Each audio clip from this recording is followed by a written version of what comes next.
Dans Genèse 17, le Seigneur dit « Je suis le Dieu Tout-Puissant ». Il dit cela pour permettre à Abraham de bénéficier de sa grande puissance. Rien n'est impossible à Dieu, il peut tout. Le Dieu d'amour et de miséricorde veut que nous ayons la foi qui fait l'expérience de sa toute-puissance et qui en bénéficie.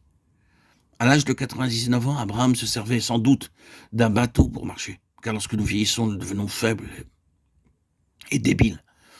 Aussi Abraham a dû se sentir très découragé, penser intérieurement ceci. Dieu m'a dit qu'il me donnerait un fils, mais il n'y a toujours pas d'enfant. Doutant beaucoup dans ses pensées, il s'appuyait sur un bâton à cause de sa faiblesse.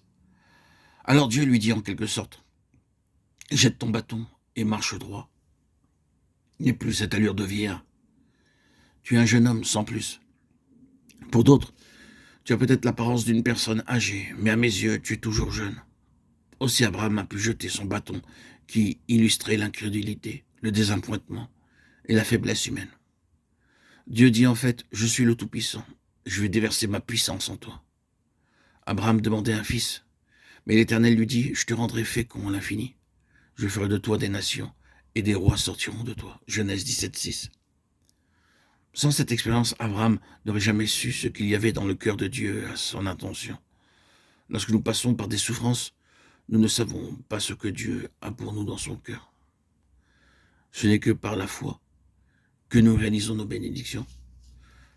Le diable essaie d'affaiblir toujours à nouveau notre foi. Il voudrait que nous regardions à l'homme en toutes choses plutôt que de faire confiance à Dieu. Il y a de nombreux serviteurs de Dieu qui se réfèrent au Tout-Puissant dans leurs sermons, mais dans la vie courante, ils passent davantage de temps à mendier par le biais de lettres, d'images, de photos et d'autres moyens.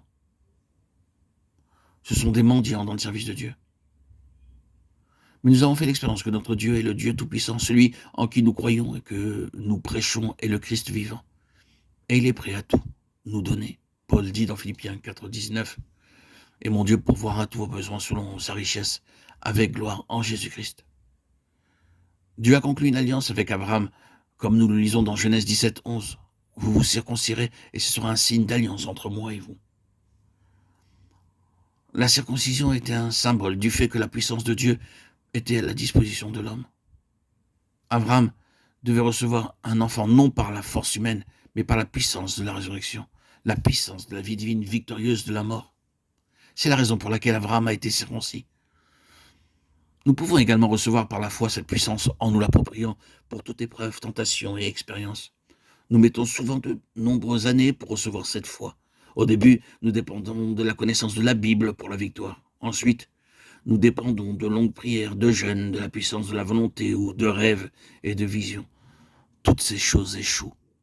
Nous avons simplement à dire, « Seigneur, révèle-moi ton secret. » Alors, nous reconnaissons combien nous avons été insensés. Le même Seigneur qui est mort pour nous et qui est ressuscité pour vivre en nous peut nous donner cette puissance. Nous pouvons nous présenter à lui pour tous nos besoins. Dieu emploie souverainement de nombreux moyens pour nous donner une telle foi.